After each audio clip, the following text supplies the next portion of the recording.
Renoven, el mayor fabricante de ventanas de aluminio y PVC, presenta Renoven Hogar. Una nueva división dedicada a la venta e instalación de todo tipo de soluciones para interior y exterior. Cortinas decorativas, toldos, pérgolas bioclimáticas, suelos técnicos, cortinas de vidrio, domótica. Renoven, soluciones para todo tipo de necesidades.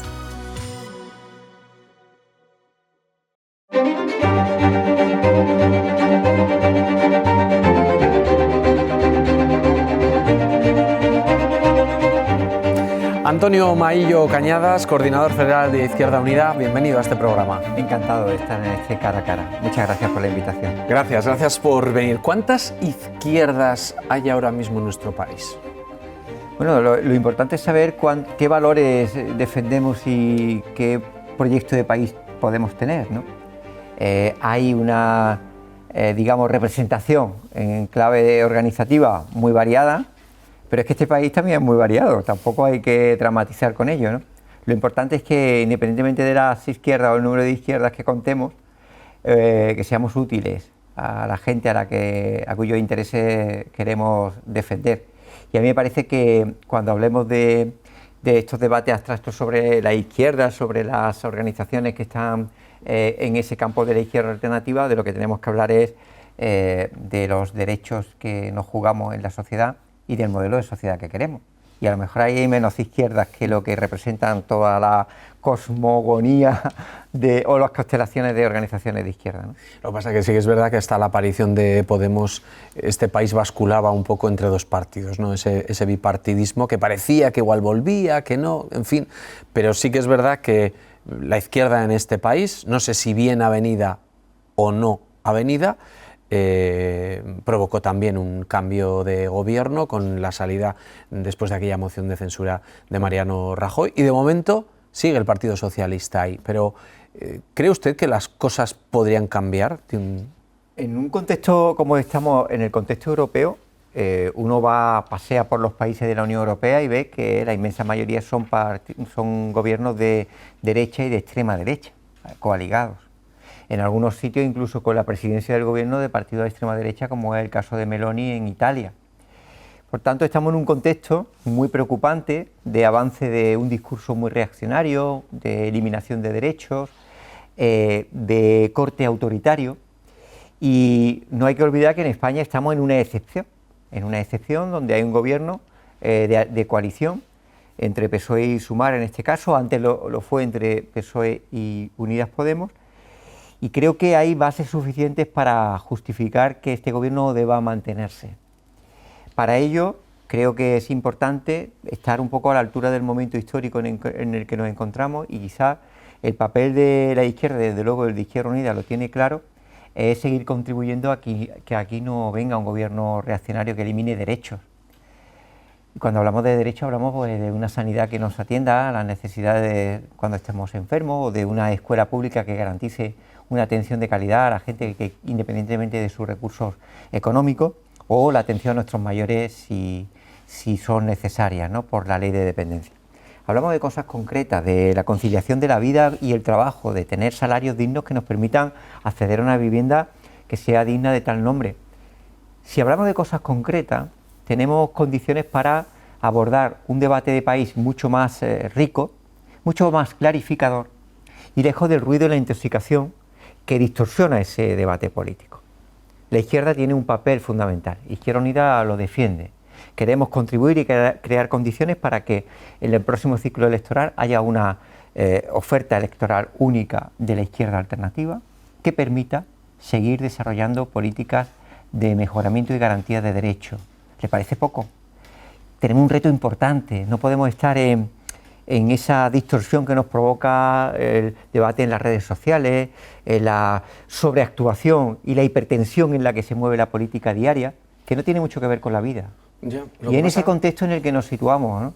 Sí. No, lo que pasa es que la ciudadanía lo que quiere es que la política haya entendimiento, que la política haya consenso y que efectivamente en la sociedad. Sí, yo eso lo celebro, porque yo quiero que haya consenso, Pero sin embargo, yo creo que la después, sociedad está deseando que ustedes en el Congreso de los Diputados y en el Senado se lleven lo mejor posible para que salgan todas las iniciativas que reclama la ciudadanía. pero ¿sobre qué dirección? Cuando hablamos de sanidad y atención sanitaria, ¿sobre aumento de sanidad privada para que sea un negocio? ¿O lo sobre que queremos es que un blindaje funcione de la sanidad? ¿La sanidad cuál? La Queremos pública, que ¿verdad? funcione, queremos que no tengamos una lista de espera de más de un año. Estoy de acuerdo con usted. Lo que pasa es que para el que modelo haya... ya lo tendrán que decidir ustedes. Claro, vamos al razonamiento. Si para que funcione la sanidad pública tiene que estar bien financiada. Nosotros defendemos que haya un 7% del Producto Interior Bruto dedicado a la sanidad. No se consigue en ese acuerdo. Hay comunidades autónomas que aprovechan las competencias exclusivas de sanidad para privatizar y para establecer convenios con empresas privadas que están haciendo el negocio a costa de los gastos públicos y están deteriorando la vida de los hospitales. Nosotros somos una fuerza que apostamos por el acuerdo y sobre todo apostamos porque el lenguaje político sea un lenguaje político amable. Si usted observa, hay un espectáculo circense en el Congreso de los Diputados en muchas ocasiones.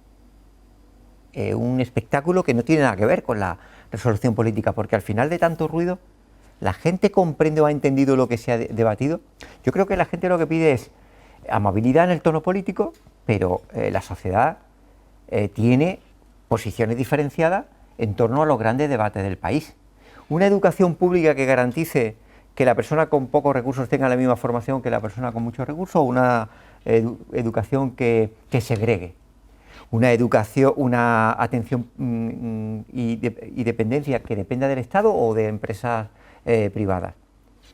Un Estado fuerte que permita tener una respuesta acelerada a una catástrofe como la derivada de la Dana en Valencia, o un Estado débil.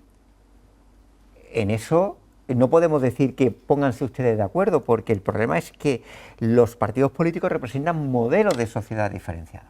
Me acaba usted de citar el tema de la Dana, que vamos, no hay mejor ejemplo para hablar de lo mal que se llevan. Y de la necesidad que hay de fortalecer el Estado. Pero un momento, hay un discurso simplista en decir, ay, lo mal que se lleva. No, mire usted, es que hay una responsabilidad. Simplista, es lamentable lo que está pasando. Claro que es lamentable, pero es simplista decir... Pero yo le pregunto a usted, en lugar de usted a mí, ¿quién considera que ha sido... hay un mismo nivel de negligencia en las administraciones públicas con respecto a la respuesta de la Dana? Le pregunto. No, yo no voy a responder. Claro, desde mi punto de vista, hay una incompetencia manifiesta en el gobierno autonómico que no anunció con tiempo la alerta que le habían transmitido desde la AEMET. Eso ha sido así de real y hay una responsabilidad, incluso no solo temeraria, sino que yo creo que va a haber responsabilidades penales y el tiempo lo dirá. Ha habido una respuesta tardía en el Estado por una colisión de competencias ante una ciudadanía que necesitaba de ayuda, no entendía de procedimientos administrativos sobre qué administración debe atender, y ha habido, cuando se han puesto los recursos del Estado al servicio de la limpieza, de la recogida de basura, de la atención a las víctimas, el Estado ha funcionado. El Estado ha funcionado. Por tanto... El Estado, no el Congreso.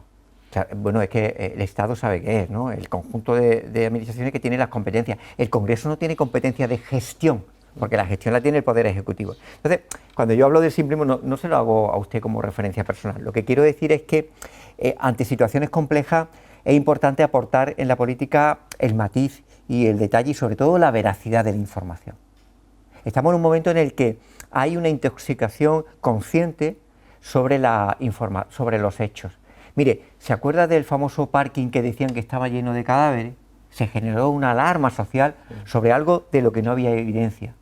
No hubo ninguno.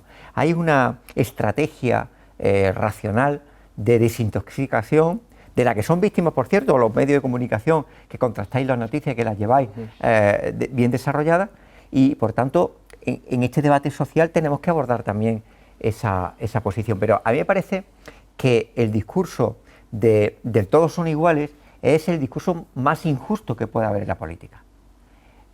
La política representa los intereses contrapuestos de la sociedad y será la correlación de fuerzas la que determine por qué orientación se lleva a un lado o a otro. Si afortunadamente votamos cada 4 años. Y no solo eso, pero es que la democracia O sea es algo más que votar cada 4 años, esa es otra de las carencias. Nosotros desde Izquierda Unida hemos lanzado, por ejemplo, una propuesta de convocatoria por la democracia para reivindicar que la democracia no va solo de votar cada 4 años. La democracia también es el reparto de recursos, la distribución de la riqueza, la garantía de derechos, el levantarte temprano con la tranquilidad de que vas a llegar al trabajo con un transporte eficiente, el saber que tus hijos van a ser atendidos por las maestras o maestros en el colegio, que cuando pidas cita al médico no te la den para 3 meses. Esa es la democracia también, el poder del pueblo, como decía Mahatma Gandhi. Y creo que es importante no circunscribir una democracia a decir, voto y ahora durante 4 años yo me dedico a mirar lo que hacen otros, porque eso genera un deterioro en las instituciones, como el que se está produciendo. Se está produciendo un desgaste en la percepción de la sociedad respecto al funcionamiento de las instituciones, y yo creo que se produce porque en lugar de más democracia está habiendo menos, y nosotros lo que queremos reivindicar es precisamente una mayor profundización democrática en nuestro país. Pero bueno, que no se trata de una cosa de votar y estar mirando durante 4 años, sino si a uno no le ha gustado lo que se ha hecho, el día de la votación votará lo que le... Me he hecho una pregunta que no le he respondido y solamente le voy a contestar una cosa. Yo el 29 de octubre estaba en el aeropuerto de Barajas a las 7 de la tarde y desde las 4 los vuelos a Valencia ya no salían. Pues ahí me está dando toda la respuesta. Es decir, con lo cual, yo le pongo ese dato porque... Y la Comunidad de Valencia anuncia a las 8 y 10 la alerta a los móviles cuando la gente se estaba llenando de agua en sus propios coches y en sus garajes. Es decir, hay una negligencia que ha sido una negligencia temeraria, que va a tener responsabilidades penales y que responde a una carencia de gestión de un gobierno concreto, ¿no? Pero eso no puede llevar a descalificar a todo el Estado. A mí me parece eso absolutamente desproporcionado con respecto al debate que hay en nuestro país. Bueno, me he dejado llevar, pero estábamos hablando de la izquierda, también vamos a hablar de la derecha. Hay parálisis, hay divergencias, hay malos entendidos a la izquierda del PSOE. Hay ahora mismo una situación, vamos a decirlo, de cierto desánimo. Por eso desde Izquierda Unida decimos, bueno, ante el desánimo hay 2 opciones. Quedarse en lo que, permítame mi condición de andaluz, hablamos del quejío del flamenco, que está muy bien para flamenco, pero no para resolver los problemas del país. O instalarse en la nostalgia o en la melancolía, que no es una categoría política. O por el contrario, arremangarse y tomar iniciativa para construir un proceso de unidad que permita resolver la cuestión y pasar de un estado de ánimo que está en cierta tristeza a un estado de ánimo de optimismo e ilusión. ¿Y sabe por qué? Porque a pesar del contexto tan complicado, en España hay menos razones para el desánimo que en otros países de la Unión Europea. Estamos en un gobierno que con todas las dificultades desarrolla derechos, no recorta e intenta construir un país en favor de las mayorías sociales, de la mayoría trabajadora. Desde esa perspectiva, nosotros en el campo de la izquierda alternativa debemos tomar la iniciativa para reencontrarnos. Tenemos que reconciliarnos con aquellos con los que hubo desacuerdos y reencontrarnos. Pero no solo por una cuestión personal, sino por un servicio al país y por un servicio a las clases trabajadoras a cuyos intereses queremos servir. Esto no va de dolor personal, ni de narcisismos heridos, ni de egos atacados. Esto va de un proyecto de país, estamos hablando de los destinos de de España. Entonces, ¿de qué estamos hablando de diferencias personales? Mire usted, si yo soy un obstáculo para el encuentro y el acuerdo, pues dejo que otra persona de mi organización dirija la organización y yo me vuelvo al instituto de donde vengo. Creo que hay que introducir en la política un sentido de la prescindibilidad, es decir, todos somos prescindibles. Si aportamos, somos activos políticos. Si nos convertimos en pasivos, debemos partir del principio de renuncia, por tanto, de la temporalidad, y dejar a otra gente que lidere los procesos, ¿no? Les he oído hablar últimamente del militante náufrago. Sí. ¿Tiene sentido el sumar que conocemos a día de hoy? Nosotros cuando hablamos de una apelación al náufrago militante, lo hacemos porque hemos observado que después de esta década de nueva política, de 2014 a 2024, hay mucha gente que ha participado, se ha sentido desilusionada y se ha vuelto a su casa.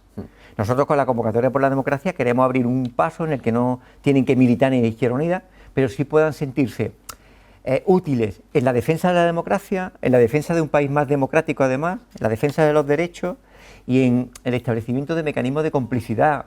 Creo que es necesario que nos veamos, nos reconciliemos, nos encontremos. Y claro que hay náufragos militantes, hay gente decepcionada de las experiencias políticas y sin embargo valiosos, a los que nosotros queremos acoger en nuestro seno, ¿no? ¿El caso de Errejón ha dejado herido de muerte a Sumar? Bueno, el caso de Errejón ha sido una batida, Errejón, nunca mejor dicho, un rejonazo fortísimo, no ya a Sumar, sino al contexto de lo que es el debate y la batalla cultural sobre el feminismo, sobre las violencias machistas y sobre una ultraderecha que hace de esto una fuente de debilidad hacia los que defendemos una defensa transversal de la igualdad, ¿no? Y claro que ha hecho un daño muy grande, pero se trata a partir de esa situación de intentar reconstruir. Por eso Izquierda Unida es muy, o sea, puede coincidir la gente o no con nuestra propuesta, pero somos muy claros. Hemos dicho, hay que hacer un reseteamiento, un reinicio del grupo parlamentario. Los métodos de elección de la portavocía deben hacerse con consenso y nosotros estamos contentos de cómo se ha elegido a la nueva portavoz, porque ha sido con la consulta de todas las organizaciones. Pero Izquierda Unida piensa que la sacudida ha sido tan grande que necesita una reestructuración del grupo, que se está haciendo poco a poco, es verdad, y yo creo que debe culminar con un cambio en el nombre. Es verdad que hay compañeros que no comparten, pero yo creo que de manera pedagógica vamos a convencerlos de que al final tú tienes que demostrar a aquella gente que se ha desconectado contigo que nos hemos tomado en serio este asunto y que por tanto yo creo que la mejor respuesta simbólica a esa culminación de reformas que debemos hacer en el funcionamiento del espacio es cambiando de nombre. ¿Usted escuchó algo de lo que podía estar pasando en el entorno de Íñigo Errejón? Ni idea. En relación con lo que ha ocurrido y con lo que ha reconocido el propio sujeto, no, ni idea, no me imaginaba esta situación. ¿Y conoce a alguien que sí, después han salido algo? Mucha gente que sabía mucho. Me ha llamado mucho la atención que de pronto en el Madrid de la salsa y de los cenáculos, de pronto sale mucha gente que parece ser que sospechaba de algunos aspectos, pero no, yo lo desconocía, entre otras cosas porque estaba fuera de la política y no estaba en la salsa de estas cuestiones, ¿no? Y también es verdad que, pues, porque tampoco está uno pendiente de la vida personal de la gente, ¿no? Hablamos de la izquierda, hablamos de la derecha. ¿A qué partidos coloca usted en la derecha? Bueno, los que ellos ¿Hay una sola derecha o hay varias? Yo en eso le digo una cosa, soy muy respetuoso con las autodefiniciones de cada organización y lo que cada uno decida decir que es, yo parto de esa base. Otra cosa es que uno incida en ciertas contradicciones, ¿no? Pero, oye, la gente considera que es de centro derecha el PP, pues de centro derecha o de extrema derecha Vox, aunque ellos dicen que no son de extrema derecha, creo, ¿no? Pero todo el mundo entiende cuál es el campo de la batalla cultural y política que se está definiendo. Hay gente que pensamos que hace falta más Estado para garantizar los derechos universales a toda la sociedad y hay gente que piensa que cuanto menos Estado, mejor. Hay gente que pensamos que los impuestos deben pagarlos los que más dinero tienen y hay gente que considera que los ricos tienen que tener el dinero en su bolsillo porque así agitan la economía. Bueno, esos son todos los debates que vienen desde la Revolución Francesa y atravesados por el surgimiento del movimiento obrero del siglo XIX. Nada nuevo. En el campo de la derecha en España yo pienso que tienen profundas contradicciones, igual que en el campo de la izquierda, porque la propia sociedad está en convulsión permanente. Si usted se da cuenta, las certidumbres y las seguridades que teníamos hasta hace 15 años han desaparecido. Y eso no afecta solo al campo de la izquierda alternativa o al PSOE, a la propia derecha, que tiene en su campo una contradicción que es ¿qué quiere ser el PP de mayor? Si quiere ser un partido democrático que establece grandes acuerdos democráticos o aliarse con una extrema derecha que viene en una corriente autoritaria dentro del campo ideológico de la derecha a desmontar todo lo que se ha construido a lo largo de estos años, ¿no? ¿Cree usted que gobernará alguna vez Alberto Núñez Feijóo? Yo creo que la derecha va a gobernar tarde o temprano en este país. Yo creo que más tarde que temprano, ese es mi deseo. Yo tengo mis dudas que Núñez Feijóo vaya a ser presidente del gobierno, sinceramente se lo digo. Y además, con la victoria de Trump, me parece que las corrientes más extremistas o más derechistas dentro del Partido Popular, las que consideran que hay que pasar de ventana y la nueva ola es el trumpismo y la ola autoritaria, los que son más proclives a los pactos con la extrema derecha pueden hacerse paso en una nueva renovación del Partido Popular. Yo creo que a Feijóo, aunque parezca una contradicción, lo único que lo salva es Pedro Sánchez, y me explico bien. El valor que tiene que Feijóo es que representa al único partido de la derecha que no tiene gobierno en la Unión Europea, en los grandes países de la Unión Europea, y por tanto debe ser sostenido por la derecha para intentar combatir a Pedro Sánchez, que no, o al gobierno actual de PSOE y Sumar, que no es solo objeto de ataque de la derecha española, es objeto de ataque de una derecha europea que quiere ser unánime en los gobiernos de la Unión Europea. Oiga, que si cae el gobierno de España, ya no hay gobierno progresista, medianamente progresista en la Unión Europea, ya hablamos ni de gobierno de izquierda. Por tanto, es un objeto a batir, y ahí está el valor de una derecha que le sobra Núñez Feijóo, pero le es útil para el objetivo que tienen planteado, ¿no?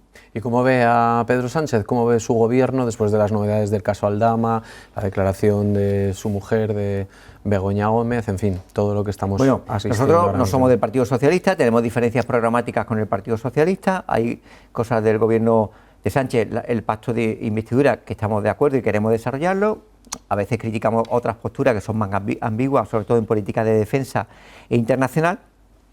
Por tanto, desde esa diferencia de proyectos sí le tengo que decir una cosa. A mí me parece que el caso de Begoña Gómez, la mujer de Pedro Sánchez, es una cacería clarísima, que no tiene causa común, que es una escenificación y una señal del Poder Judicial de que van a por todas en los resortes del Estado para atacar al gobierno.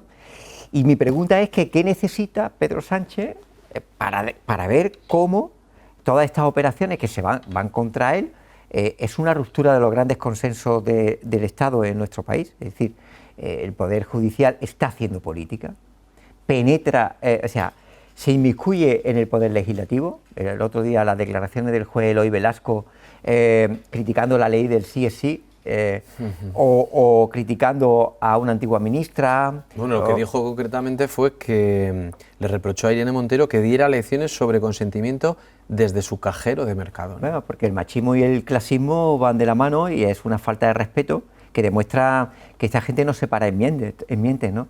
Entonces, ¿qué ocurre? Pues qué señales más le tiene que llegar al Partido Socialista para darse cuenta que la derecha no quiere consensuar. Ocupan el Poder Judicial, atacan desde el Poder Judicial al Poder Legislativo y al Ejecutivo, rompen los consensos del comisariado en Europa y mire, desde un discurso autoritario, despectivo a otros poderes, clasista con respecto a una antigua ministra. Mi pregunta es que frente a eso hay una opción, que es profundizar en la democratización del Poder Judicial. Y oye, yo también hago otra reflexión, no solo al Partido Socialista. El Consejo General del Poder Judicial está tardando mucho, con tanta rapidez como se daba en otras ocasiones, para lanzar notas de prensa criticando a aquellos que le cuestionaban a jueces sobre las absolutas e inoportunas opiniones que ha dado el juez Eloy Velasco, que por cierto fue director de Justicia del gobierno de Zaplana, en el periodo en el que el gobierno de Zaplana y su presidente, Eduardo Zaplana, cometieron las corrupciones con las concesiones irregulares de la ITV y por las que ha sido condenado de años de cárcel. Si este señor juez ha sido director general de un gobierno con un presidente corrupto. Lo digo para conocer un poco el contexto en el que nos movemos, porque no se puede estar a la defensiva. Por eso vuelvo otra vez a esta convocatoria por la democracia que hace Izquierda Unida, que es pasar a la ofensiva, a contradiseñar un modelo de país que pase del miedo a la esperanza, ¿no? Me parece fundamental en estos momentos, ¿eh? Con lo cual, ¿usted no cree que haya moción de censura ahora? No hay condiciones ni correlación de fuerzas ¿Y posibles. presupuestos generales para España? La información que tengo es más optimista de la que yo pensaba. Hay condiciones para poder aprobar un presupuesto general del Estado. Y después de la reforma fiscal, que a nosotros se nos ha quedado insuficiente, pero se ha salvado, me parece que puede haber condiciones para que haya un presupuesto. Y si hay presupuesto, hay legislatura. Y creo que si hay presupuesto y hay legislatura, Núñez Feijóo, a la pregunta que usted me decía antes, lo va a tener mucho más difícil para ser alguna vez presidente del gobierno. Nos quedan 3 minutos de programa, le voy a pedir brevedad en la respuesta. Sí, ¿le ha sorprendido esta nueva querella interpuesta contra el rey Juan Carlos I? No, tenía conocimiento de que se estaba buscando y elaborando una querella porque desde prestigiosos juristas, exmiembros del Tribunal Supremo, catedráticos de Derecho Constitucional, estaban muy indignados por la resolución de Hacienda eximiendo de delitos a Juan Carlos Borbón. Entonces me parece que es una querella que dignifica mucho nuestro país. España también es esto, es una iniciativa de gente que cree en la justicia y por tanto considera que el antiguo jefe de Estado ya no estaba como jefe de Estado, no era inviolable según establecía la Constitución y por tanto no estaba sometido a esa especie a ese privilegio absolutamente no equiparable al resto de los estados de no responder por sus actos y por tanto creo que ahí hay una brecha en la que tendrán que la justicia dirimir el caso. ¿Cómo ve usted la política navarra? Pues cuando viene aquí, ¿qué percibe? ¿Qué pues yo siente? percibo que hay que aprender mucho de ella, porque ¿saben ustedes lo que ha pasado? Que cuando en España había un bipartidismo muy absorbido con gobiernos de mayoría absoluta, ya en Navarra se había abierto la cultura de la coalición. Estamos hablando de una comunidad foral en la que la cultura de la coalición forma parte de su vida mucho antes que el resto de las comunidades. En el resto de territorios del país ha costado más introducir esa cultura de la coalición. Aquí está más asentada. Hoy me he visto con María Chivite, la secretaria general de los socialistas navarros y también, por supuesto, presidenta de la comunidad foral, y le transmitía eso, ¿no? Que hay mucho que aprender, igual que contigo, Navarra, podemos aprender de Izquierda Unida de Navarra y de las organizaciones con las que está aliada, de una cultura de coalición, del diálogo y de unidad vinculada a la mejora de la vida de la gente, y yo creo que ese es el objetivo que no podemos olvidar en la misma. Por tanto, esa cultura de la coalición que hay en Navarra es la que me permite a mí aprender de ella para el resto del país. ¿Ha estado usted, ha visitado el entorno del Monumento a los Caídos de Pamplona? Yo he venido mucho a Pamplona, llevo desde hace 32 años, tengo muy buenos amigos aquí en Pamplona y entonces conozco la ciudad. Hoy no me he pasado porque los compañeros me tienen una agenda así muy agitada y muy activa, pero lo conozco. Y evidentemente es un monumento, como usted sabe, que surgió de una exaltación del fascismo, que difícilmente se puede resignificar, porque aquello se creó en el 42, si no me equivoco, de exaltación al fascismo entonces en auge, y por tanto ahí no hay resignificación posible. Y nosotros siempre hemos defendido, y nadie nos puede cuestionar que seamos incoherentes, de Izquierda Unida, la demolición de un edificio que no puede resignificarse como otros, que no entra dentro de la ley. Y la ley de la memoria está para que se cumpla. No estamos de acuerdo con el pacto que se ha hecho en el Parlamento al respecto y bueno, cada organización defiende su posición y la sociedad navarra dirimirá, como usted dice, cuando toque las elecciones sobre quiénes teníamos razón. Muy bien, Antonio Mayo Cañadas, coordinador federal de Izquierda Unida, muchísimas gracias por su tiempo, por haber venido a compartir. Ha sido un placer en esta reflexión, ¿no?, de matices que me parece que hay que reivindicar, porque la cultura democrática también es el respeto de las opiniones y también el respeto a la inteligencia de la gente cuando nos escucha. Que muchas veces en política percibo que hay gente que le falta el respeto a la inteligencia de la gente en los debates. Gracias. Muchas gracias a usted.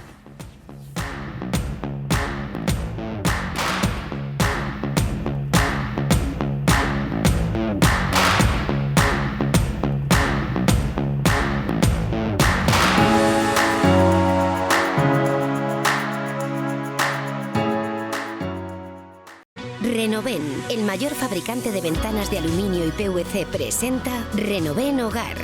Una nueva división dedicada a la venta e instalación de todo tipo de soluciones para interior y exterior. Cortinas decorativas, toldos, pérgolas bioclimáticas, suelos técnicos, cortinas de vidrio, domótica. Renoven, soluciones para todo tipo de necesidades.